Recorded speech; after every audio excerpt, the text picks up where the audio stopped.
Good morning, જય શ્રી કૃષ્ણ, જય સ્વામિનારાયણ. જો આજે રૂમની હાલત જોઈ શકો છો, કારણ કે દેવમને આજે છે સ્કૂલમાં શું છે દેવમ બોલો, વર્લ્ડ બુક છે ડે છે ને. તો જો રેડી થઈ ગયો છે છોકરો મારો, હેરી પોટરનું કોસ્ટ્યુમ અમે મંગાવ્યું હતું. આ લઈ લે, તારું સ્કાર્ફ ને બધું પહેરી જ લે બેટા. સ્કાર્ફ આમ પહેરીને જવાય તો જ લાગે ને કે તું પેલું રેડી થયો છો બેટા. ત્યાં જઈને પહેરીશ. સારું, જો તો રેડી થઈ ગયો Devam. Happy world book day બધાને. Happy world book day. દેવનો આ હવે લાસ્ટ હશે આવી રીતે સ્કૂલમાં કોસ્ટ્યુમ પહેરીને જવાનું. પછી હવે હાઈસ્કૂલમાં જવાનું છે તો આ બધું હશે નહીં. તો કાલે સ્પેશિયલી અમે આ ઓર્ડર કર્યો એના માટે કોસ્ટ્યુમ એમેઝોનમાંથી, કે છોકરાઓને ફોન થાય ખબર ને આવું બધું પહેરીને બધા પહેરીને આવતા હોય. એટલે નેક્સ્ટ યરથી આ બધું હશે નહીં એને. ચાલ, આપણું કિચન એકદમ ફૂલ ભરેલું છે, કારણ કે બધું કામ ચાલે છે ને. એટલે જો ત્યારે થેપલા દેવ અમને બનાવી આપે ને. આજે મેં રોટી મેકર છે ને યુઝ નથી કર્યું, વણ્યા છે.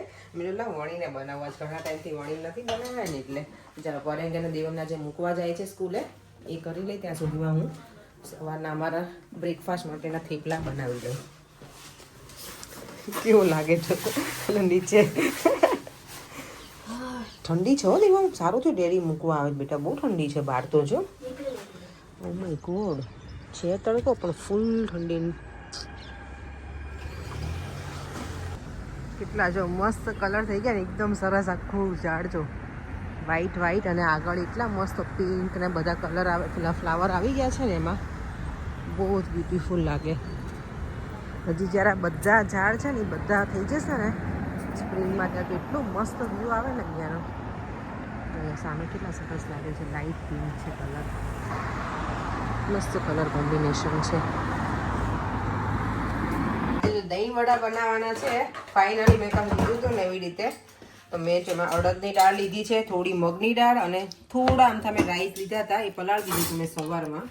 આને કાંઈ પેલું ફર્મેન્ટેશનની જરૂર ના હોય હાથો લાવવાની. એટલે અત્યારે હવે એને ક્રશ કરી અને પછી બરાબર એને ફેટવું પડે આને, તો સરસ બને. એટલે એ કરી નાખીએ આપણે આપણી ડ્યુટી શરૂ.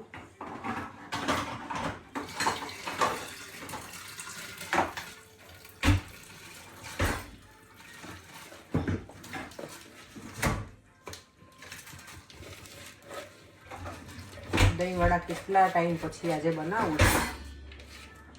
બહુ ઈચ્છા હતી કે કંઈક ખાવું છે, કંઈક નવું ખાવું છે એમ. કંઈક રોજે શાક રોટલી જમતા હોય ને તો એવું થાય કે કંઈક અલગ બનાવીએ તો વધારે મજા આવે. એટલે તાણે પેલા ક્રશ કરી નાખીએ. અને ક્રશ કરવામાં છે ને હું લીલા મરચાં અને બીજું તમે આદું ને એવું કશું ના નાખવાનું હોય, કારણ કે દહીંવડામાં એ બધું ના હોય. લીલા મરચાં નાખીશ અને આખું જીરું થોડું પછી નાખીશું. જો બેટર મેં ક્રશ કરી નાખ્યું છે, એટલે બેટર બની ગયું છે. અડદની દાળને મેં ક્રશ કરી નાખી છે. મેં કીધું બેટર ક્રશ કરી નાખી છે. અને મેં અંદર છે ને લીલા મરચાંની પેસ્ટ નાખી દીધી છે ઓલરેડી. આ મિક્સરમાં છે ને જો પેલું નોર્મલી પેલા બીજા હું જે મિક્સર યુઝ કરતી હતી ને એમાં શું થાય, થોડોક ટાઈમ થાય ને અડદની દાળ જ્યારે પીસે ને ત્યારે બંધ થઈ જાય મોટર. ખબર નહીં ગરમ થઈ જતું હોય વધારે કે શું હોય, પણ આજે કંઈ થયું નથી એવું. અને એકદમ મસ્ત પીસાઈ ગયું છે. હવે આને બરાબર એક જ પેલામાં ફેટવું પડશે. અહીંયા મેં તેલ મૂકી દીધું છે ધીમા ગેસે. અહીંયા ચટણી રેડી છે બધી, ગ્રીન ચટણી, આંબલીની ચટણી, દહીં ભળી હમણાં બનાવી નાખશું. હું પરીને કહું છું કેટલું કરી દે, ત્યાં સુધીમાં હું બીજી પ્રિપરેશન કરી દઉં. જો આ બેટરને છે ને હવે આવી રીતે એક જ પેલામાં ફેટવાનું બરાબર. એનો કલર એ ચેન્જ થઈ જશે અને એ છે ને થોડું હલકું લાગવા લાગે ત્યાં સુધી એને આવી રીતે મિક્સ કરવાનું છે, જ્યાં સુધી આપણા હાથ ના દુખી જાય ને ત્યાં સુધી. કેમ હાથ યુઝ કરો છો, સ્પૂન નહીં? સ્પૂનથી બેટાનું એટલું સરસ થાય. એટલે દેવમને એવું કે આવું કેમ કરે મમ્મા, મારો તો હાથ દુખી ગયો.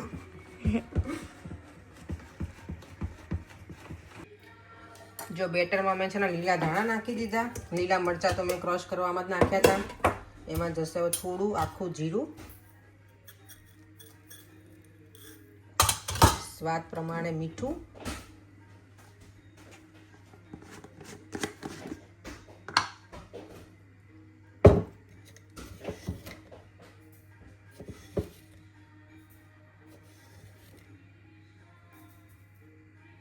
અને જોડે જશે બ્લેક પેપર પાવડર.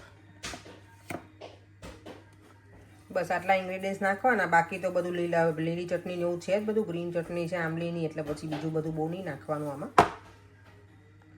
ઘણા લોકો તો આને સાવ પ્લેન જ બનાવે અને પછી તો ઓબ્વિયસલી એના ઉપર બધું હોય ગ્રીન ચટણી એ નાખવાનું હોય ને, એટલે પણ મને સાવ પ્લેન ઓછા ગમે, એટલે હું આવી રીતે બધા મસાલા નાખું. ઘણી વખત છે મને તળેલા એમનામાં મજા આવે, અને દહીંવડા છે એટલે એને પાણીમાં પલાળીને પછી બધું કરવાનું હોય તો પેલા સોગી થઈ જાય ઘણી વખત, તો એવા બધાને ના ગમતા હોય. થોડાક હું આવાય બનાવીશ એમનામ જ ખાવા માટે, એટલે ભજીયા બનાવે ને એવી રીતે, અને થોડા દહીંવડા એવી રીતે બનાવી નાખશું. ચાલો, બેટર એકદમ સરસ રેડી થઈ ગયું છે. અહીંયા આપણું તેલ પણ આવી ગયું છે, ઓલમોસ્ટ આવવા લાગવું લાગે છે, અને મિક્સ કરી અને ભજીયા બનાવી લઈએ. ચાલો, જો ભજીયા તળવા લાગ્યા છે આપણા દહીંવડાના. આ પેલો ઘણો છે ને નાનો બનાવું છું ને, આમાં મેં સોડા કે એવું કશું જ નથી નાખ્યું. આમાં સોડા નાખવાની જરૂર જ ના પડે. આમાં છે ને તમારે એક સરખું આમ મિક્સ કરો ને એટલે મસ્ત ફ્લફી થઈ જાય બેટર. તો પછી ઓઇલ યુઝ કરી, પણ ઓઇલ યુઝ કરી વધારે. ઓઇલ તો યુઝ કરવું પડે ને બેટા, ફ્રાય કરવા માટે તો શું કરું કે હમણાં ઘણા ટાઈમથી અમે ઓઇલ વાળું ખાધું નથી, એટલે ચાલી ખાઈ લીધું આપણે. શું ખાધું? ટુનિશિયામાં ગયા ત્યારે. ટુનિશિયામાં તો હવે સમજ્યા, ત્યાં કાંઈ તો મેં તો ઓઇલી ખાધું જ નથી દીધું. ત્યાં તો સેલેડ ઉપર તો લેતા હતા. તમને સેલેડ ઉપર હતા.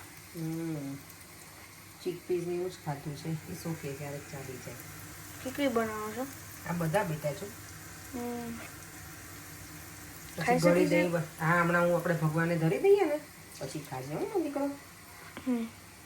ભગવાનની પ્લેટ મસ્ત બનાવી દઈએ આપણે.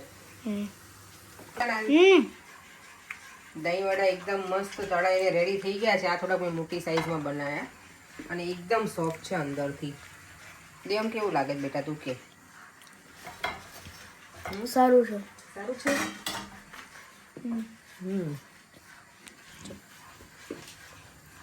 મસ્ત મજાના બને છે.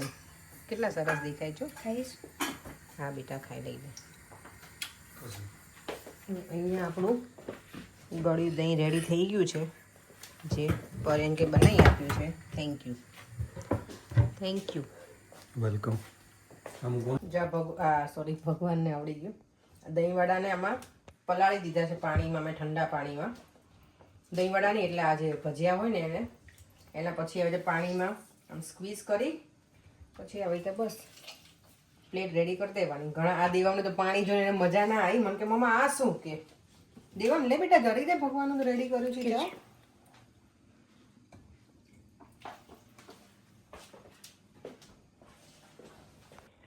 પાણી છે ને બધામાંથી મેં સ્ક્વીઝ કરી નાખ્યું. પાણીમાં પલાળ્યા હતા તો આ બધા ભજીયાને હવે એમાં કપા કે દહીં જશે તો જ એના દહીંવડા કહેવાય ને. દહીંવડા. અને આ by the way homemade yogurt છે આપણું. એ થોડુંક ખાટું મીઠું હોય. શુગર તો નાખવાની જ હોય, ગળ્યું દહીં બનાવવાનું, એટલે અમને પેલા ખાટા દહીંવાળા ના ગમે. ઘણા લોકો દહીંમાં શુગર નાખ્યા વગર બનાવતા હોય દહીંવડા, તો અમને થોડા ગળ્યા જ જોઈએ, ગળકુડિયા છીએ અમે લોકો. એટલે હવે ચટણી ને હવે ચટણી. દેવમને જો પ્રોસેસ ખબર છે, કારણ કે મેં ભગવાનનું પેલું બનાવ્યું ને એટલે, હે ને. હવે એમાં જશે મસ્ત આંબલીની ચટણી.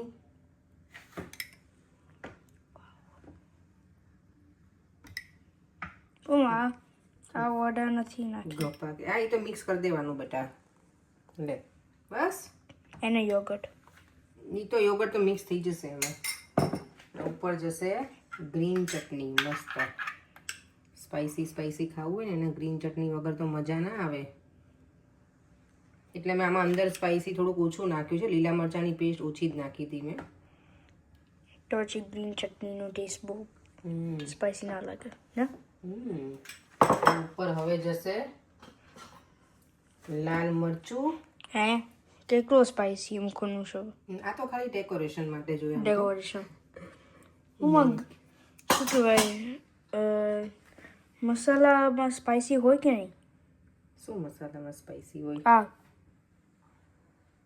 હું કઈ સમજી જ નહીં તું શું કહે છે બેટા.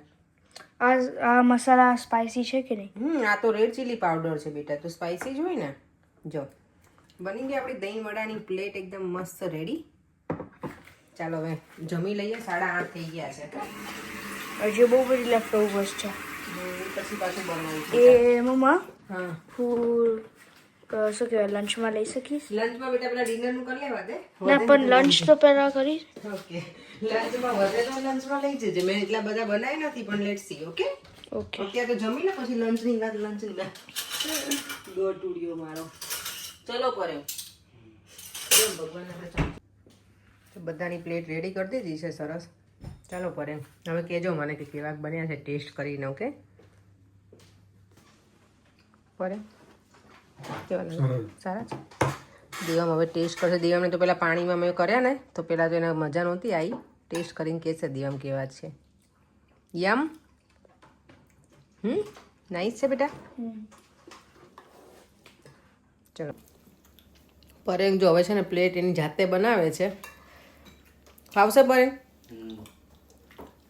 જો એ તો હાથ ન વાપરે. આપણે તો હાથ બાદ બધું યુઝ કરીએ. અને પાણીમાં જ હોય તો તમે પાણી ના ડૂબાડે? બોલો. ઓકે પણ એના પછી પાણીને નીતાર નાખવાનું. સ્ક્વીઝ એમાં જ કરવાનું. પાણીમાં જ લાગશે એટલે હું બનાવી દઉં તો પરેંગ મજા નહીં આવે. અત્યારે હવે ખબર નહીં મૂવી ચાલે કે સિરીઝ ચાલે. શું ચાલે તમારું? કયું મૂવી?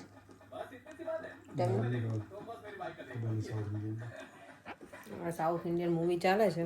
આપણે ત્યાં મૂવી જોવાનો શોખ નહીં. હું તો ઉપર હતી પાછી વળી નીચે આવી. ડ્રેસને બધું સન્ડે પહેર્યું હતું તો મૂકવાનું બાકી હતું બેગમાં તો બધું મૂકી દો. મૂકવા કાંઈ બેઠા છે. દહીંવડા ખાવાની તો બહુ મજા આવી. બહુ મજા આવી ગઈ. કેટલા ટાઈમ પછી દહીંવડા ખાધા હશે નહીં? કોઈના બર્થડે પાર્ટીમાં ત્યારે ખાધા હતા આપણે પરે? કંઈ યાદ છે? ક્યાંક એકાદ લિસ્ટરમાં ખાધા હતા એકાદ જગ્યાએ. ક્યારે ખાધા હતા એ તો મને હજી યાદ નથી.